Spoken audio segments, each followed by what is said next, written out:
வணக்கம். தமிழன் செய்தி களம். சீர்காழியில் மழை விட்டதால் தீபாவளி பண்டிகைக்கு பொருட்கள் வாங்க திரண்டு வந்த மக்கள் கூட்டம்.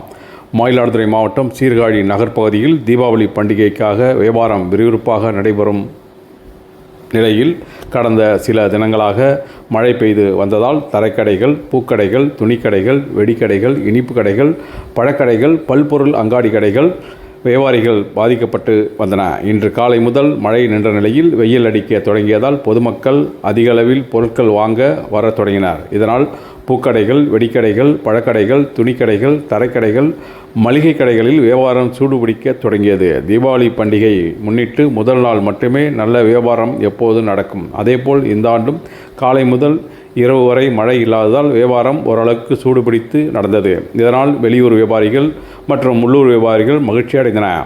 இன்று மழை நின்றதால் வருண பகவானுக்கு தான் நன்றி சொல்ல வேண்டும். அனைவருக்கும் தமிழன் செய்தி களம் சார்பில் தீபாவளி நல்வாழ்த்துக்களை தெரிவித்துக் கொள்கின்றோம்.